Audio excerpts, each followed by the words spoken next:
नमस्कार दोस्तों, मैं जितेंद्र कड़वा आज आपके साथ फिर से हाजिर हूँ भारतीय संविधान के क्लास को लेकर। पीछे तक हमने भारतीय संविधान के बारे में पढ़ा, किस प्रकार से विधानसभा गठित हुई, किस प्रकार उनका काम क्या था, कितनी महिलाएं थी, कितने उसमें सदस्य हुआ करते थे।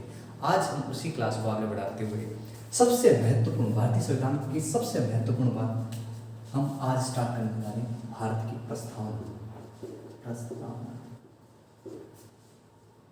ठीक है, प्रस्ताव पहले आपको पता होना चाहिए इस प्रस्तावना को सबसे पहले उद्देश्य प्रस्ताव कहा गया। उद्देश्य प्रस्ताव, ये उद्देश्य प्रस्ताव कब रखा गया? तो आप जानते हो कि 13 दिसंबर 1946 को तीसरी बैठक जब संविधान सभा की हुई, उस समय पंडित जवाहरलाल नेहरू द्वारा रखा गया था। 13 दिसंबर 1946 किसके द्वारा? तो पंडित नेहरू द्वारा। ठीक है, लेकिन आप जानते हो कि संविधान सभा के सदस्य M.R. जेकर और संविधान सभा के अध्यक्ष जिनका नाम भीमराव अम्बेडकर था, उन्होंने इस उद्देश्य प्रस्ताव को अस्वीकार किया था। ठीक है, अब इस जो उद्देश्य प्रस्ताव था इसे 22 जनवरी 1946 को स्वीकार कर दिया गया। ठीक है, स्वीकार कर लिया गया। ठीक है, अब ये उद्देश्य प्रस्ताव वर्तमान में, यही उद्देश्य प्रस्ताव वर्तमान समय की प्रस्तावना है। ठीक है, इस वर्तमान में उद्देश्य प्रस्तावना को कब स्वीकारा गया, यानी कि वर्तमान प्रस्तावना को भारतीय संविधान की प्रस्तावना कब स्वीकारा गया? तो इसके लिए है 17 अक्टूबर 1949 को इसे प्रस्तावना के रूप में स्वीकार कर लिया गया। प्रस्तावना के रूप में स्वीकार कर लिया गया। ठीक है, यानी प्रस्तावना, ये प्रस्तावना जो है उद्देश्य प्रस्ताव के रूप में 13 दिसंबर 1946 को रखा गया, पंडित नेहरू द्वारा इसे रखा गया था, जिसे 22 जनवरी 1947 को स्वीकार कर लिया गया। 17 अक्टूबर 1949 को इसे प्रस्तावना के रूप में, भारतीय संविधान की प्रस्तावना के रूप में इसे स्वीकार किया गया। एक व्यक्ति थे मोहनलाल सक्सेना। मोहनलाल सक्सेना, ये मोहनलाल सक्सेना, इन्होंने जो भारतीय संविधान की प्रस्तावना थी इसे उर्दू में अनुवादित किया। उर्दू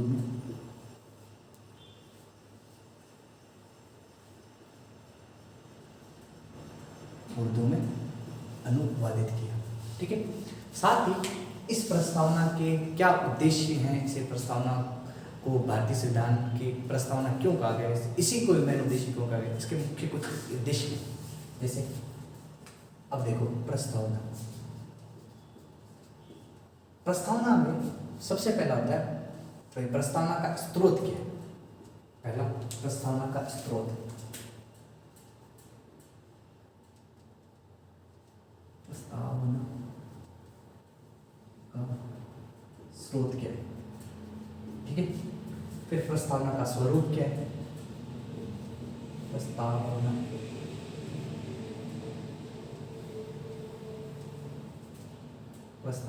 का स्वरूप कैसा है? प्रस्तावना का स्वरूप क्या है? फिर प्रस्तावना का उद्देश्य क्या है? किस वजह से इस प्रस्तावना को आपने प्रस्तावना भारतीय संविधान के उद्देश्य का, तो प्रस्तावना का उद्देश्य क्या है? ठीक है, फिर लास्ट में इस प्रस्तावना या फिर इसी प्रस्तावना में भारतीय संविधान को लागू होने की तिथि अंकित है। लागू होने की तिथि,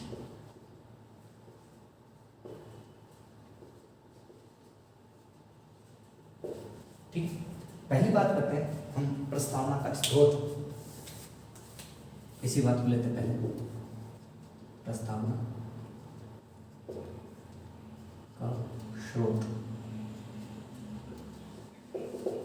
प्रस्तावना का स्रोत क्या है कि हम जब भी भारत के संविधान की प्रस्तावना पढ़ते हैं तो हमें एक सबसे पहली लाइन दिखने को मिलती है कि हम भारत के लोग भारत को, यानी इसमें हम भारत के लोग, यानी प्रस्तावना में ही लिखा गया है कि जो संविधान बना है वो हम भारतीय लोगों द्वारा बनाया गया है। ठीक है, यानी प्रस्तावना में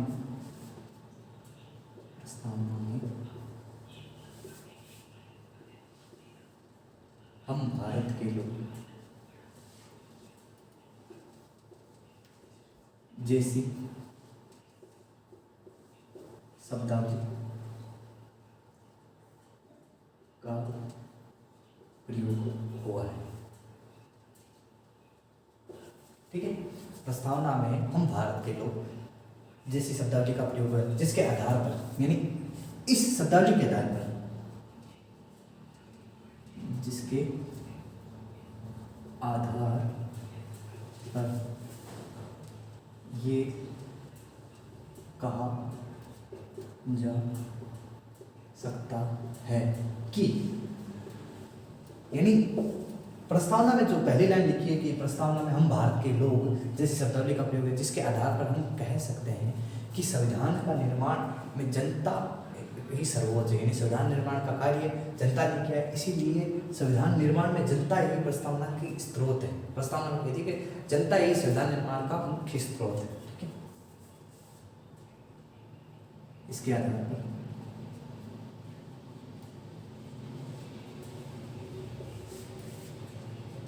ये कहा जा सकता है कि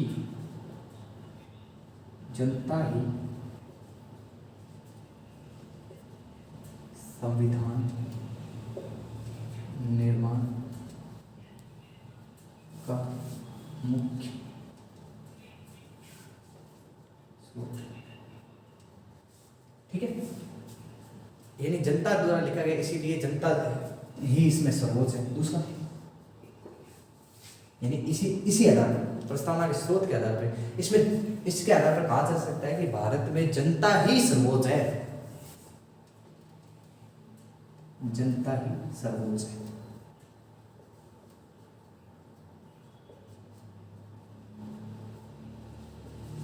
ठीक है, हमने पढ़ा कि प्रस्तावना का मुख्य उद्देश्य क्या क्या है, प्रस्तावना का स्रोत क्या है, प्रस्तावना का स्वरूप क्या है, प्रस्तावना का उद्देश्य क्या है, और प्रस्तावना जो संविधान लागू हुआ उस वो तिथि भी प्रस्तावना में उल्लेखित है।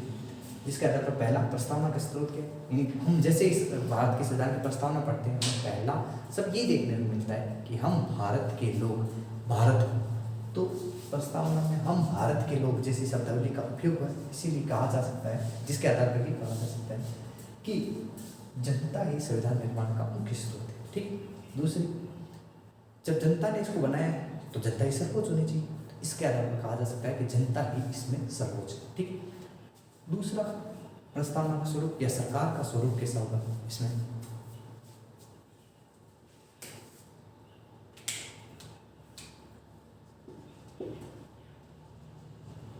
प्रस्तावना या आप यहाँ कह सकते हो सरकार का स्वरूप, सरकार का स्वरूप,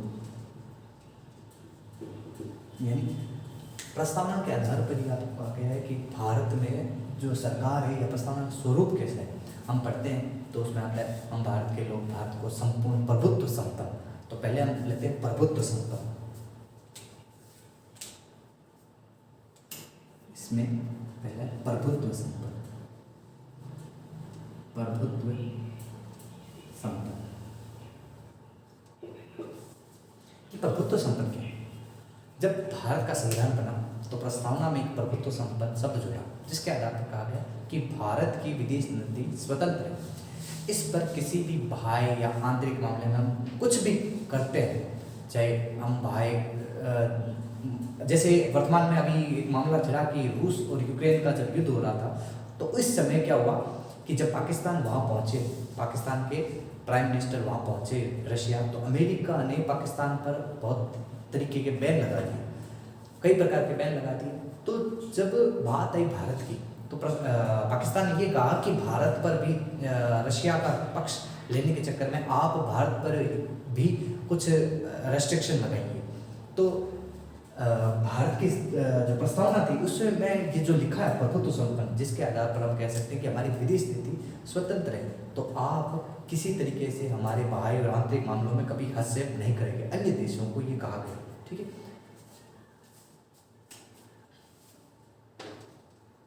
भारत की विदेश नीति स्वतंत्र है, स्वतंत्र है। साथ ही आंतरिक और बाह्य मामलों में, आंतरिक और बाह्य मामलों में भारत स्वतंत्र है। ये बात है प्रभुत्व संघ। अगला शब्द यूज हुआ है समाजवादी। समाजवादी क्या है कि भारत में जो भी राज्य में है चाहे केंद्र में है, जितने भी काम सभी एक व्यक्ति के लिए निश्चित नहीं है। जैसे मान लो आज वर्तमान में बीकानेर एक अलग से राज्य हुआ करता था, आप जानते हो, बीकानेर में कई शासकों ने शासन किया।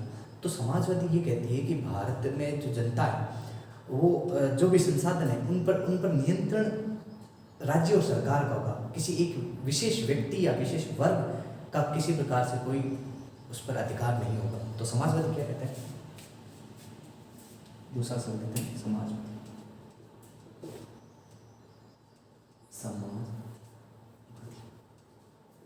समाजवादी का मतलब संसाधन पर राज्य व संघ का अधिकार।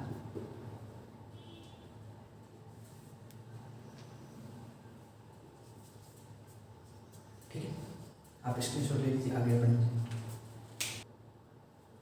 ठीक है, आगे चलते हैं।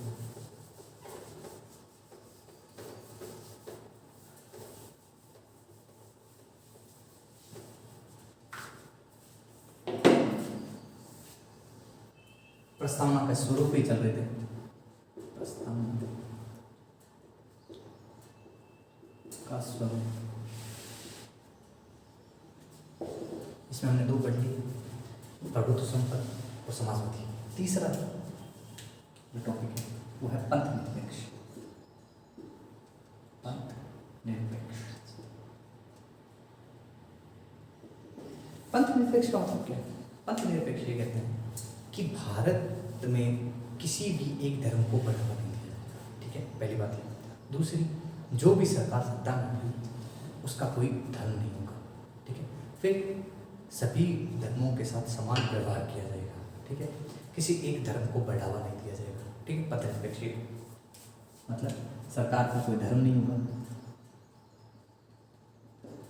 सरकार का कोई धर्म नहीं होगा, पहली बात। दूसरी, सरकार किसी एक धर्म को बढ़ावा नहीं देगी, नहीं देगी। ठीक है, तीसरी बात, सरकार के लिए सभी धर्म समान होंगे।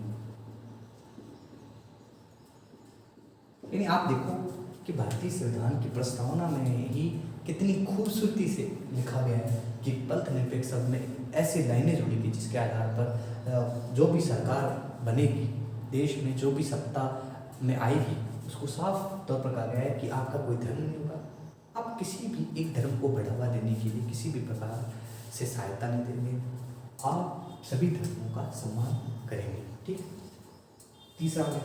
चौथा है, चौथा है गणराज्य।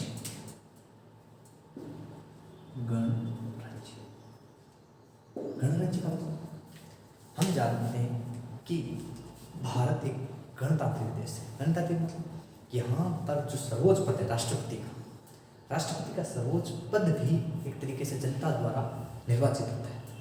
अब प्रत्यक्ष या अप्रत्यक्ष ये अलग बात है। प्रत्यक्ष क्या है? ऐसे पद जिनको हम चुनते हैं। हमारी गली की वार्ड पार्षद का चुनाव है, मोहल्ले का वार्ड पार्षद का चुनाव है, तो हम जाके चुनाव करते हैं, ठीक है। और पार्षदों में से जो महापौर का चुनाव होता है उसका चुनाव हम नहीं करते। हमारे द्वारा जो निर्वाचित सदस्य हैं वही अपने में से एक सदस्य को महापौर नियुक्त करती है, तो वो अप्रत्यक्ष चुनाव है, ठीक है। तो हुआ तो एक तरीके से जनता से ही ना। तो देश का सर्वोच्च पद कोई राष्ट्रपति सर्वोच्च पद है आज, वो भी जनता द्वारा ही निर्वाचित होता है, ठीक है, चाहे प्रत्यक्ष हो या अप्रत्यक्ष।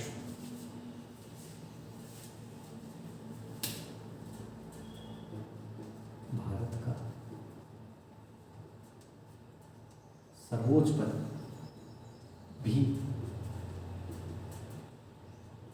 जनता द्वारा निर्वाचित होगा या होता है। इसीलिए भारत को एक गणतांत्रिक राष्ट्र कहा जाता है, ठीक है।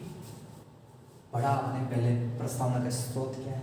स्रोत में आपने प्रस्तावना में हम भारत जैसे शब्दावली, हम भारत के लोग जैसे शब्दावली का प्रयोग हुआ है, जिसके आधार पर कहा जा सकता है कि संविधान के निर्माण में सर्वोच्चता जनता की है और जनता ही इसमें सर्वोच्च है। फिर हमने प्रस्तावना का स्वरूप पढ़ा, जिसके अंतर्गत हमने प्रभुत्व संपन्न पढ़ा, जिसके आधार पर कहा जा सकता है कि भारत की विदेश नीति स्वतंत्र है।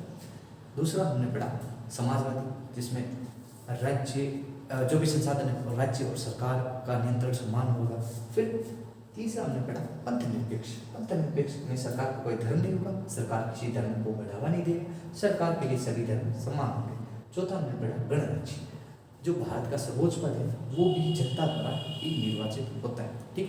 अब हम टॉपिक आ रहे हैं प्रस्तावना का उद्देश्य, मेन मुख्य उद्देश्य क्या है। ये सी हो गया, ये बी नहीं, ये बी है, बी ये सी। सी क्या कहता है? प्रस्तावना है संविधान का उद्देश्य क्या है। प्रस्तावना में लिखा है कि संविधान का उद्देश्य क्या है। संविधान का उद्देश्य, इसके अंतर्गत 4 प्रकार के उद्देश्य लिखे गए हैं। पहले इस प्रकार है।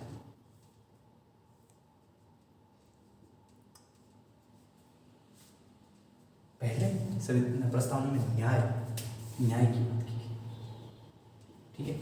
दूसरी बात की स्वतंत्रता, पहला न्याय, दूसरी स्वतंत्रता, तीसरी समता और चौथी बंधुत्व, ठीक है।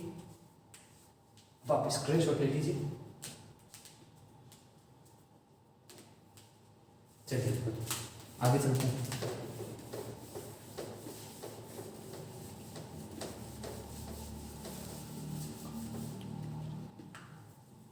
पहले हम बात करते हैं न्याय की, ठीक है।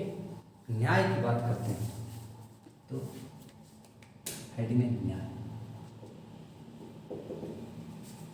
प्रस्तावना में 3 प्रकार के न्यायों की उल्लेख है।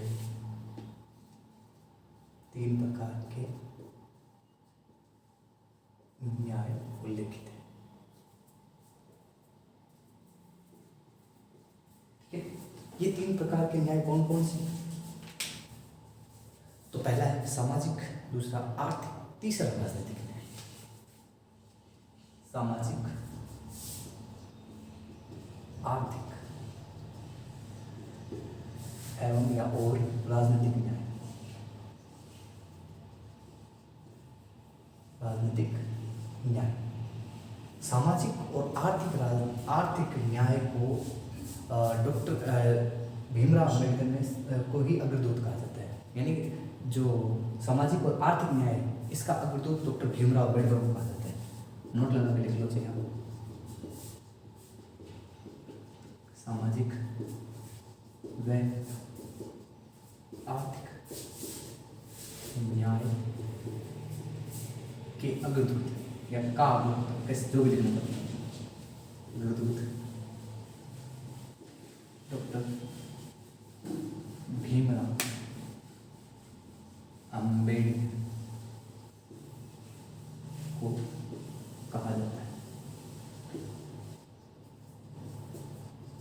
ठीक है।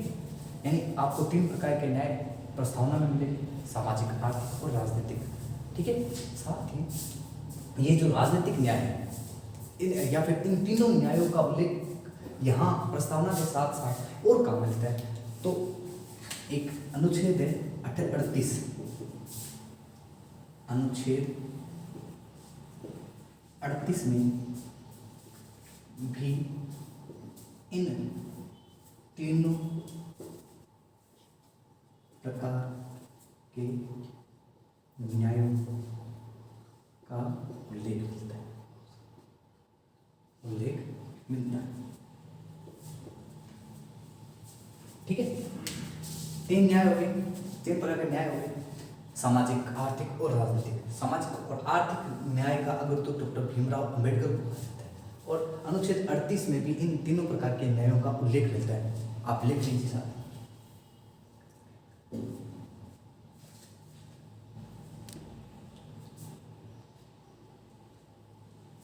स्क्रीन लिया। चलिए इसे साफ आगे स्वतंत्रताओं के बारे में बात करें, न्याय के बारे में बात कर लो। अब जो अगला टॉपिक है स्वतंत्रता, इनके बारे में बात करें।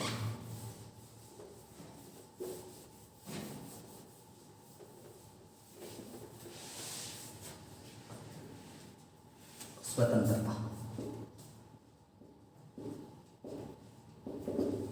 ठीक है। आप देखोगे कि भारतीय संविधान की जो प्रस्तावना है उसमें कट गया, तो मैंने वर्ड सही करना। अब हम पढ़ते हैं स्वतंत्रताओं के बारे में। स्वतंत्रता, भारतीय संविधान की प्रस्तावना में 5 प्रकार की स्वतंत्रताओं का उल्लेख मिलता है।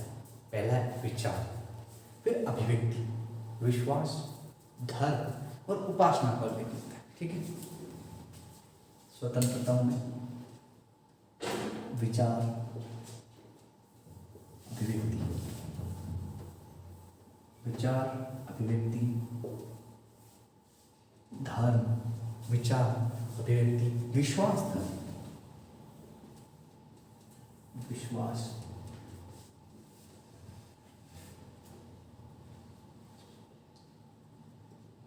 विश्वास, धर्म, विचार, अभिव्यक्ति, विश्वास, धर्म और उपासना,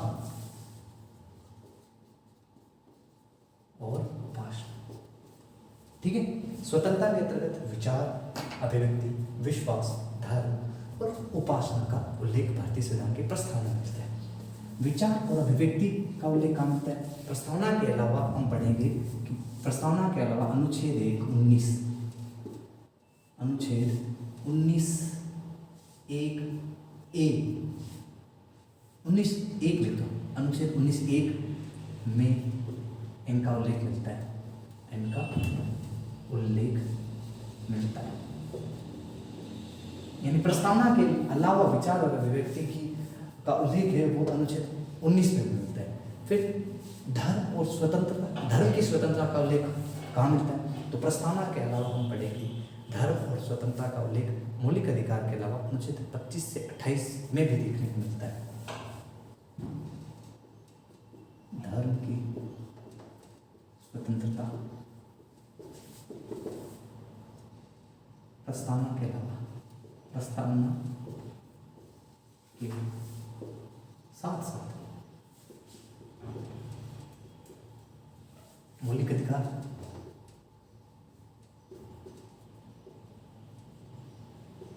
मौलिक अधिकार 25 से 28 अनुच्छेद में देखने को मिलता है।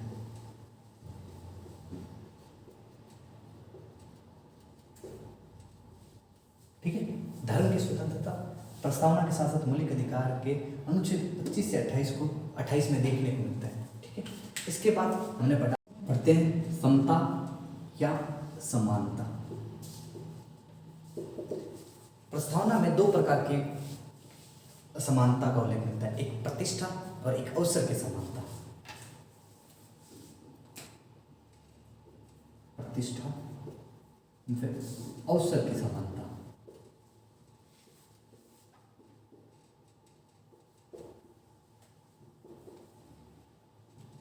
का उल्लेख।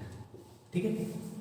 अब आप पूछोगे कि सर जिस प्रकार विचार और अभिव्यक्ति की स्वतंत्रता 19 में है, धर्म की स्वतंत्रता प्रस्तावना के साथ साथ मौलिक अधिकार के अनुच्छेद 25 से 28 में मिलती है, उसी प्रकार प्रतिष्ठा और अवसर की समानता का उल्लेख प्रस्तावना के अलावा और भी कई मिलती है। बिल्कुल, एक अनुच्छेद है 16, अनुच्छेद 16 व अनुच्छेद 39 में भी प्रतिष्ठा व अवसर की समानता का उल्लेख होता है।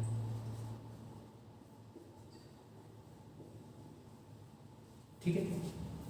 लास्ट प्रस्तावना यानी प्रस्तावना का लास्ट लाइन आती है बंधुत्व।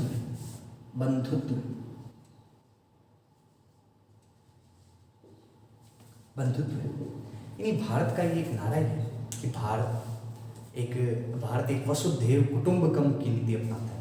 भारत में भाईचारा होना चाहिए, भारत में मानववाद होना चाहिए। तो बंधुत्व में क्या उल्लेख मिलता है कि भाईचारा, वसुधैव कुटुंबकम,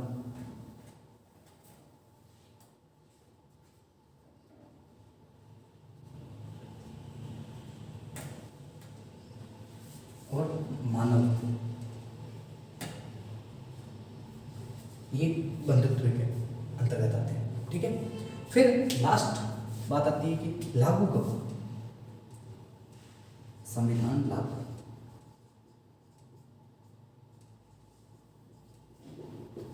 हम जानते हैं कि संविधान पूर्णतः तो लागू 26 जनवरी 1950 को हुआ था, लेकिन जब संविधान निर्माण कंप्लीट हुआ 26 नवंबर 1949 को, तो इसे आंशिक रूप से लागू किया गया था और प्रस्तावना में भी इसी तारीख का जिक्र मिलता है। तो लागू 26 नवंबर 1949। ठीक है, स्क्रीनशॉट ले लीजिए।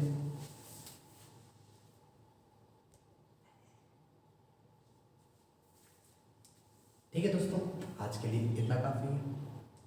अगले क्लास में फिर मिलेंगे आपके साथ नए टॉपिक को लेकर।